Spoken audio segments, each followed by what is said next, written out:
Nako, Boying Rimulya, ang epicenter daw po ng flood control corruption ay Davao. Ang tindi, no? Garapala, no? Harap-harapan, no? Walang preno-preno, no? Alam nyo, pag sinabing epicenter, ha, kahit kumbaga sa lindol, pag sinabing epicenter, nandun mismo nang galing yung flood control issue. Paano mo naman nalaman ang Davao City? Doon ang galing yung flood control. Ano ibig mo sabihin? Si Pangulong Duterte ba dati? Doon ang galing? Hindi eh. Dahil ba presidente si Tatay Digong at si Digong galing Davao at yun ang epicenter? Si Digong? Hindi yon. 2024 budget na malinaw sa amin, binadgetan. No? 24 na 2025. Walang nakita sa 2025 ghost project. So sa madaling salita, wala nang Duterte noon. Ngayon, paano mo sasabihin sa amin, ipapaliwanag sa amin, na epicenter ang Davao? Di ho ba? Ayan o, ito po ay pinag-aralan namin. No? Iginit ni Ombudsman Boying Rimulya, itutuloy na umano bilang epicenter of flood control corruption ang Davao City. Paglilinaw niya na pinag-aralan nila ang mga ebidensya. Hindi lang ho madali talaga sapagkat sabihin nila natin epicenter po ng flood control bago dumating ang Marcos administration ay ang Davao City. Saad niya, kasabay ang budget ng deliberation ng Kamara noong Martes. Davao po yung ecosystem na aming tinutukoy dahil doon po ay maraming pondo na pumasok daw sa flood control. Yan po ay aming kinakalap ng husto. Sir Boying, ganito kasimple yan ha. Lahat ng lungsod po talaga may flood control na budget. No? Ang Davao, malaking lungsod po yan. O talagang siyempre, sa Maynila nga, sabi ni Isko, di ba, malaking allocation ang ginawa sa flood control pero wala ata nakita ng proyekto. No? Baha pa rin. Sabi ni Isko mula, no? Bumaha ng pondo sa Maynila pero baha pa rin. Maynila lang yun ha. Gasino lang ang Maynila sa Davao. Talagang sa Davao, malaki ang pondo dyan. Ang tanong, may ghost ba sa Davao? Kasi ganito yan eh. Hindi porket binabaha ang isang lugar, sasabihin nyo ay binabaha, kurakot yan. Hindi po. Wag nyo iligaw ang taong bayan. Nililigaw din kayo ng sarili ninyo. Hindi porket yung taong bayan nagagalit sa baha, napapaniwala na kayo na kapag baha, may korupsyon. Hindi po. Hindi porket may baha, may korupsyon. No? Nagkataon lang talagang malakas ang bagyo, bumaha, na kayo may ghost project dyan. Di ho ba? Kaya ngayon, bumaha man o hindi, ang pinag-uusapan yun na walang pondo sa 2024. Na pinondohan na 1 trilyon mahigit na wala. Yun ang pinag-uusapan po. Ang Davao, patunayan nyo na may ghost project o meron. Hindi porket binabaha ang Davao. Patunayan nyo na may korupsyon. Patunayan nyo na may ghost project. Napakadali na naman yun eh. Napakadali. Pumunta ka ng Davao. Tingnan nyo kung sino nag-liquidate, lahat-lahat. Puntahan nyo. Saka ba't ngayon lang kayo kumikilos? Sa Davao, bakit pa 2027 na? Dahil kay Sara? Kayo naman. May Blue Ribbon naman nakaraan Sabi nyo, si Marcoleta, kaya pinalitan bilang Blue Ribbon ni Lacson kasi ayaw daw banggitin ni Marcoleta yung tungkol sa Davao. Nung naging sila ang Blue Ribbon, si Pinky at si Erwin, bakit inimbestigable nila ang Davao? Sabi ko nga sa inyo, paulit-ulit ko siya sabi sa inyo, ngayon natauhan na kayo. Bakit ako paulit-ulit nakaraan? Ngayon lumabas na totoo. Bandang huli, Davao ang sisisihin. Napakadali na naman yan no? Kayo, Blue Ribbon, imbestigahan nyo ang Davao kung meron. Ba't kayo mag-iimbestiga? Di ba? Ganun kasimple lang po yan. Epicenter, Davao, sabi nyo, wala pa doon Administrasyon Marcos, may mga pondo daw sa Davao. May pondo talaga lahat ng lungsod, sir. Hindi lang Davao, lahat ng lungsod, Laguna, Batangas, may mga flood control na po ipopondo dyan. Ang silipin mo kung yung bahay na liquidate ang tama o hindi. Napakasimple lang po yan, sir. No? O pag wala kayo nakita, tatahimik sila. Maniwala kayo. Di ba? Kaya halatang halata mga kababayan Halatang halata Talagang Davao ang binupuruhan nila Biruin mo baha sa NCR, baha sa La Union, baha sa Pampanga, baha sa Davao kayo nakapokus. Antindi, no? Davao kayo nakapokus. Ano yan? Anong meron? So, ibig sabihin, sige, kung epicenter ang Davao, so ibig sabihin yung mga baha ngayon nadamay lang. O, imbestigahan nyo. Lahat. Ayaw nyo lahat. Bakit? Kasi mabubuo. Ilocos Norte rin. Imbestigahan nyo. Ayaw nyo, di ba? Ito, pero, natataranta kasi kayo Huwag nyo ibayin ang kwento. Dito tayo lagi sa kay Gutesa at kay Marcoleta. Dahil alam nyo, nagkamali dito si si Tambay. Nagkamali siya dito. Biruin mo, akala niya pag nag-recant, okay na. Hindi nila alam ang paniniwalaan diyan, yung unang pahayag mo, hindi yung recant mo. Ang laking pagkakamali ang ginawa nila. Nag-recant si Gutesa. Tandaan niya na, okay sana wag na kayo hindi na nag-recant si Gutesa eh. Mas okay pa eh. Eh hindi nag-recant eh. Mas pinakamalaking problema nyo yan. O, panoorin natin to. Ayan. Ayan, maraming salamat po, Attorney Sal. Anyway, Attorney Sal, balikan lang po natin yung issue pa rin po sa impeachment kasi nung 16th day ng impeachment trial, may napansin po yung mga netizen, lalo na yung mga kritiko dahil after noon, hiniling ng mga prosecutor or House prosecutor na personal na dumalo ang mga senator judge sa impeachment trial upang masuri nila mismo yung kilos, reaksyon, yung paraan ng pagsagot ng mga testigo. Ayon sa prosecution, mahalaga daw yung personal na pag-obserba sa demeanor ng mga testigo sa pagdedesisyon kung mapapatunayan yung mga aligasyon. Ito nga nung ika-16 day, Attorney Sal, muling tumestigo si dating OVP Special Disbursing or nagtestigo si dating Special Disbursing Officer Gina Acosta at sinabi niya na mali, dito muna tayo kay dito muna sa impeachment. No? Ito muna tayo. Siya yung Mamaya yung nagbutos plan. na ibigay nga itong 125 million pesos na confidential funds. Pero nga, yun nga, nag-post din si Senator Robin Padilla ng kanyang mga photos online or sa kanyang social media page na nakamonitor sila sa impeachment trial pero nasa ano sila, parang nasa kanilang opisina at Attorney Salat. Ito nga yung nabanggit nga ng House Prosecution team na kung pwede daw ay personal at hindi daw via sa live stream. Ano pong inyong reaction dito, Attorney? Ano namang diferensya kung hindi sa live? Nakikita.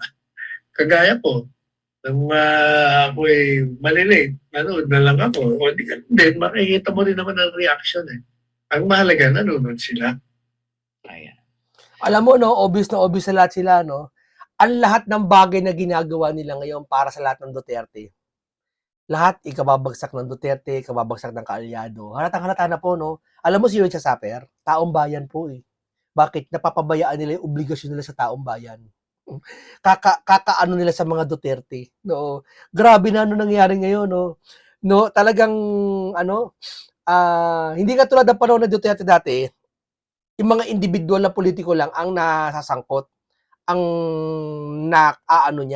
nauusig niya. Hindi nadadamay ang taong bayan. Kung addict ka, damay ka.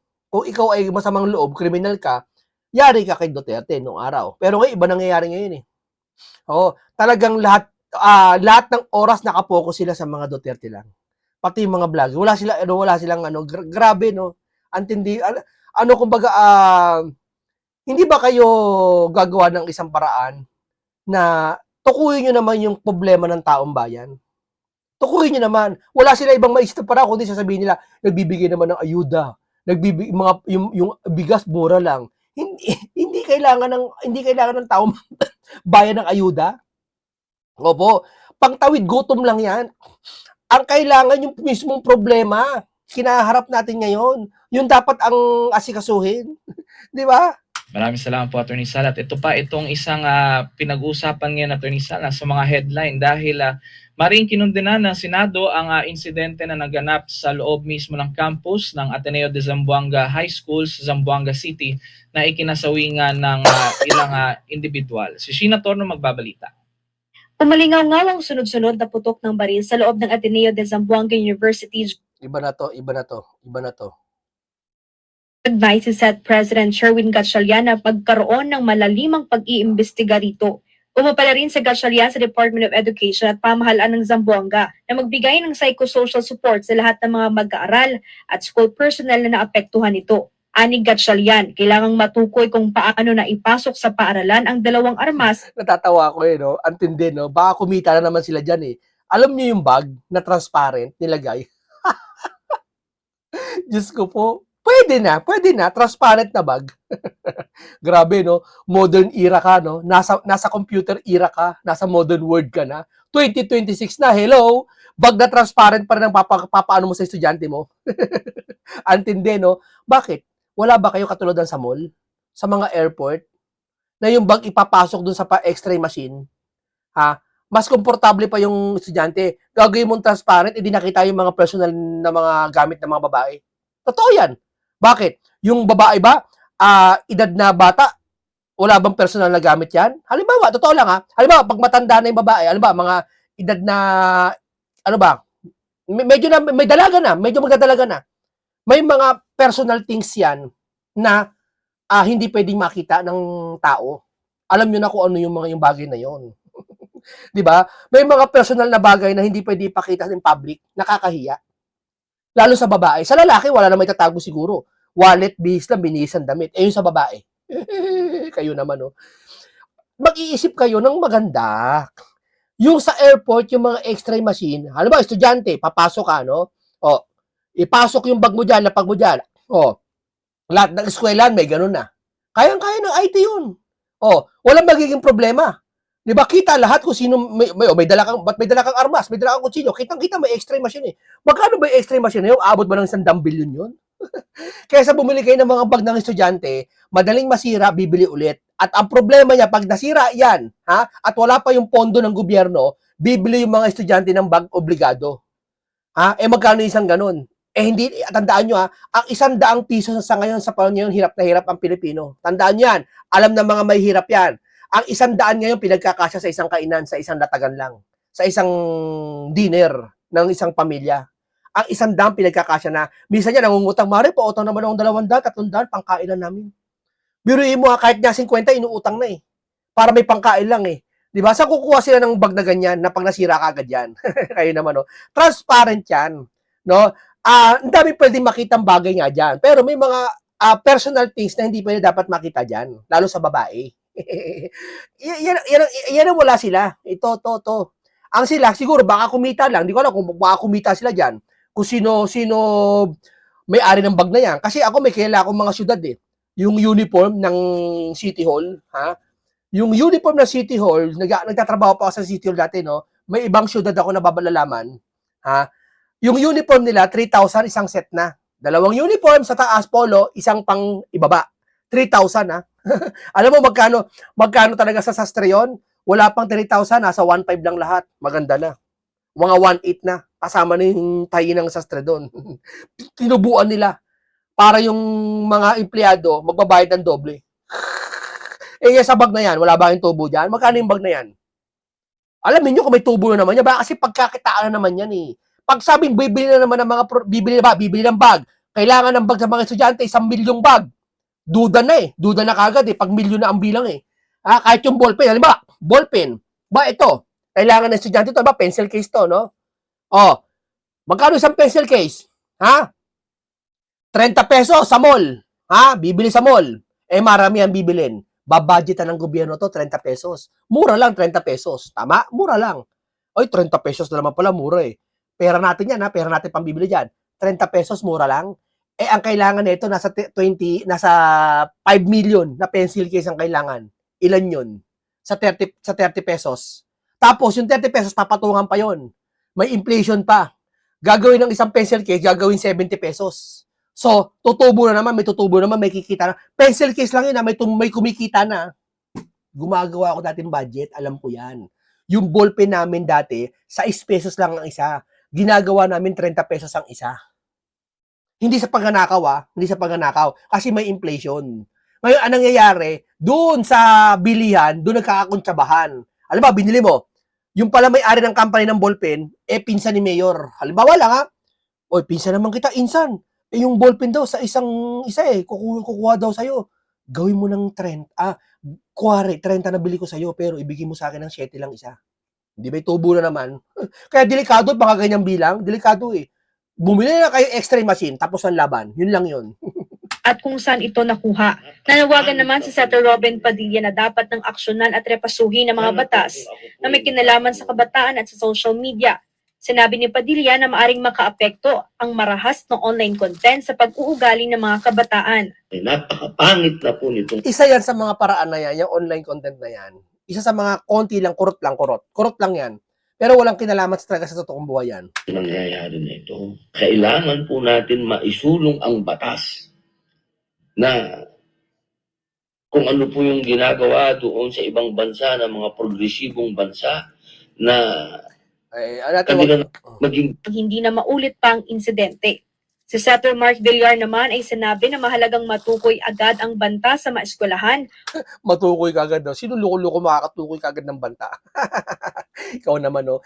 Alam mo, mga tao ngayon, no? Hindi nag-iisip, no? Basta nasa posisyon lang sila ng gobyerno, hindi sila nag-iisip. Basta pondo ng pondo, pera, kapal ng pagmumukha, pera. Upang mapatatag ang seguridad dito at matiyak ang kaligtasan ng bawat isa. Para sa Diyos at sa Pilipinas kong mahal. Ito si Sheena Torno, SMNI News. Yan, Attorney Sal, ito'y parang kahalintulad din sa nangyari nung nakaraang buwan doon sa may Tacloban nga kung saan ilang estudyante din yung siyempre nagpanik, natakot. At ito nga ang insidente ito, Attorney Sal, kahapon lang to nangyari during nga din po sa ating programa afternoon. Mismo yung nagpaputok or yung namaril ay nag-live pa sa kanyang social media. Isa Hindi, po wag itong yung estudyante gagayahin doon, yan. Attorney Sal. Huwag gagayahin yan. Huwag natin talakayin yan. Ano na yan? Iba na yan. Dito tayo kay Eric Celis na lang. Huwag Sa natin oras na ito, pag-usapan po natin itong ibinunyag ng Ombudsman. Lalo na ng kanilang tagapagsalita at Deputy Ombudsman na si Miko Clavano na iniimbestigahan na daw nila itong dalawang personalidad na itinuro po doon sa revelations ni Saldico bilang bahagi ng inner circle ng sindikato sa House of Representatives patungkol po sa mga budget insertions, mga palusot na pundo na nagresulta po sa napakalaking pagkawala ng kaban ng bayan na umaabot po sa flood control scandal lamang mga 1.9 trillion pesos. Ayan, no? Napakalinaw mo, 1.9 trillion pesos. Tapos, kung ano pa baga lang ang investigasyon ngayon. In the last 3 budget cycle na ito ng gobyerno ni Marcos. I'm talking about dito po mga kababayan sa ibinunyag ng Ombudsman kahapon sa kanilang media briefing na pinapaimbestigahan na on preliminary investigation subject for case resolution itong si dating congressman at abusado din ito sa poder nung siya pa'y congressman, ngayon gobernador sa Surigao del Sur na si Johnny Pimentel.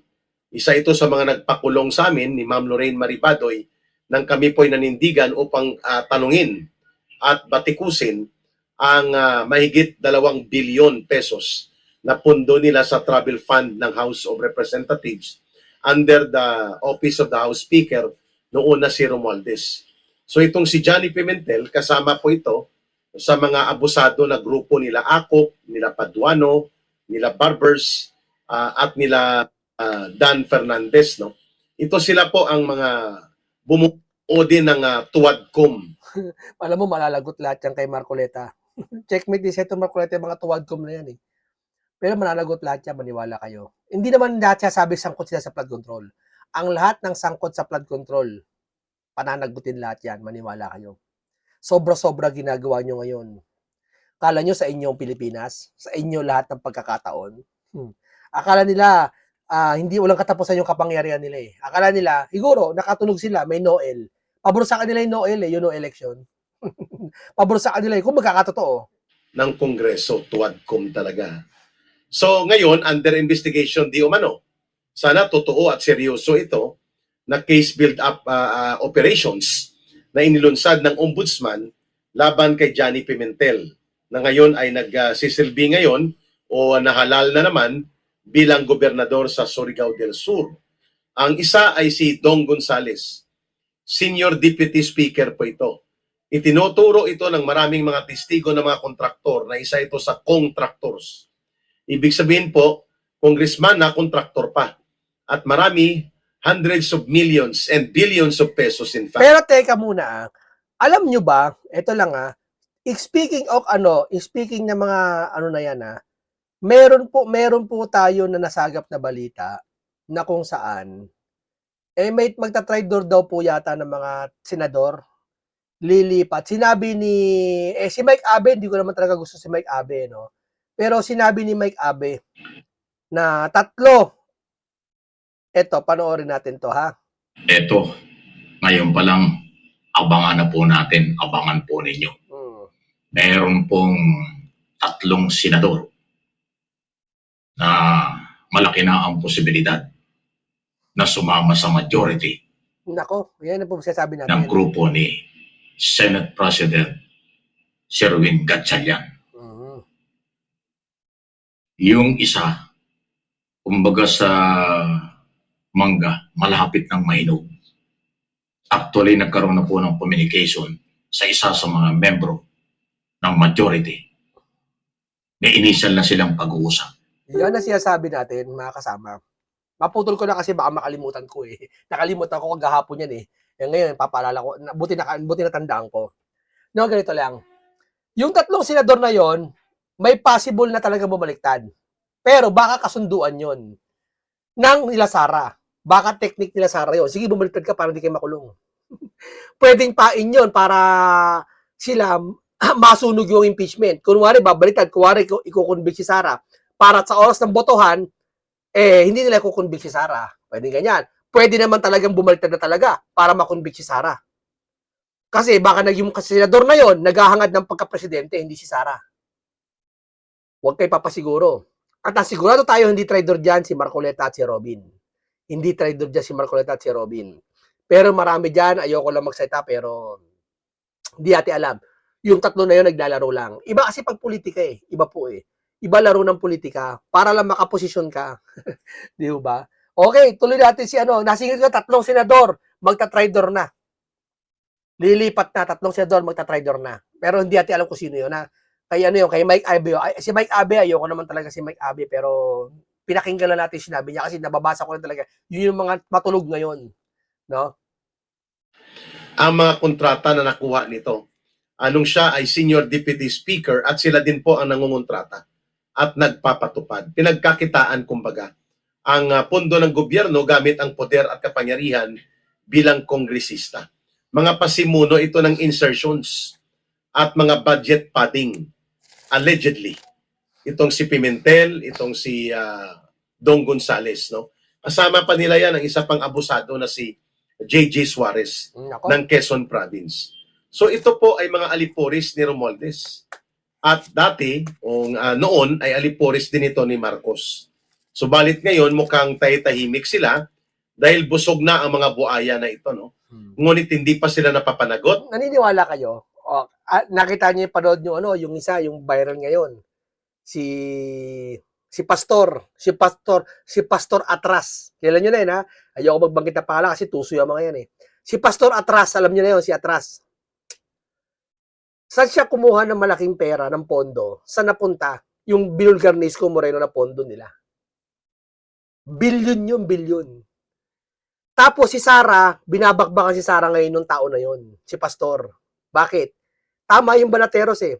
Binabakbakan nila si Sara para hindi siya pag-initan ni Marcos. Para masabi, binabakbakan ko si Sara, wag mo ako pag-initan. Style niya, kuha natin, kita nyo. Kunwari galit kay Sara para hindi siya pag-initan. Di ba? Pero, marami pa yan, ha? Hindi lang si Pastor, napakaraming congressman ang nasasangkot dyan. Hindi pa sila napaparusahan. Kaya welcome development kahit papano itong anunsyo na ginawa ng Office of the Ombudsman sa pamamagitan ni Deputy Ombudsman Miko Clavano na sinasabi niya subject na daw for case and preliminary investigation and sa katapusan di umano ng buwan ng Agosto ay mai-submit na for resolution ang graft and corruption complaints, no? Bakit graft and corruption? Dapat plunder para non-bailable.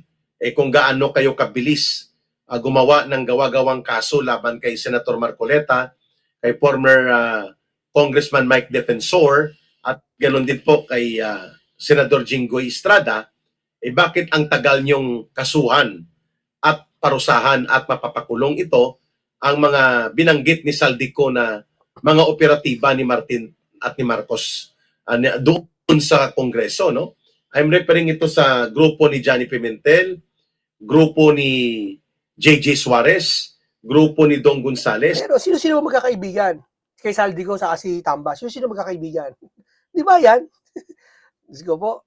Tapos ang investigasyon wala dyan. Nandun sa Davao. Sa Taguig. Antindi, no? At grupo po ng mga contractors na ito. Yeah, yung contractor na yan. Sino dito naniniwala walang contractor?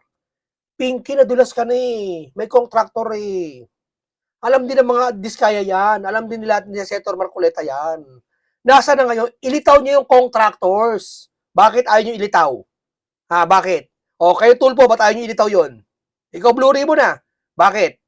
Dahil may kakanta? Kasi pag sa birthday, pag may kumantang isa, kakanta lahat. Tatandaan niyo yan. Pag may kumantang happy birthday, lahat kakantang happy birthday. Tandaan niyo yan. Kaya dito, hindi pwedeng kumanta isa. Kasi kakanta lahat. Sila Garjola, sila Congressman Momo, sila Stella Kimbo. Ang lahat ng ito po ay sangkot sa malawakang korupsyon at pandarambong sa kaban ng bayan na nangyari sa sabwata ni Marcos at ni Romualdez sa loob ng 3 taon na halos. 2023 budget, 2024 budget, 2025 budget. Ayan o, Duterte ba yan nakaupo dyan sa budget na yan? Taon-taon gumagawa ng budget, wala nangyayari. Ibig sabihin po mga kababayan, hindi kataka-taka kung bakit sa panahon na ito, ang binabanggit ni Ginoong Saldico nagtiba-tiba ng bilyon-bilyon na Nako, pondo sila Marcos at Romualdez kasi ito ang nag-facilitate sa tumiba, mga tumiba. pandaraya sa budget at mga paggamit ng pondo ng gobyerno para sa kanilang sariling kapakinabangan. So welcome development, no? Sana ganon din ang gawin ni Ombudsman Rimulya.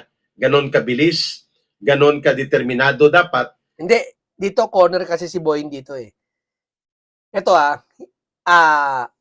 kahit anong galing ni Boying pagkatakip, pag talaga si Baligod na, nagpakita ng mga ebidensya, hindi niya pwedeng tanggihan yun.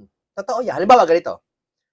Pag sinabi, ay wala akong kasalanan dyan, tapos may nakitang CCTV hawak. Halimbawa, pumasok ka dun sa bahay na yon. Ay, hindi ako pumasok. May CCTV kuha na talagang pumasok ka. Kahit kampiang ka ng otoridad, mahirap ipagtanggol kapag may matibay na ebidensya laban sa'yo. Kaya ang nangyayari dyan, si Boying, natataranta din yan, hindi alam kung anong gagawin yan. Di ba? Ayaw niya rin masagasaan siguro si Tamba, pero wala magagawa. Doon papunta eh. Doon papunta ang investigasyon, doon papunta ang mga ebidensya eh. No? Okay, hanggang dito lang po muna tayo. Salamat kay Eric Celis. Maraming salamat. At dito ay isang talakayan na marami tayong siningit at talakayan para mabusog ko kayo ng maraming kaalaman at siniksik ko kayo ng maraming news. No? Hanggang dito lang po. Paalam po sa inyong lahat.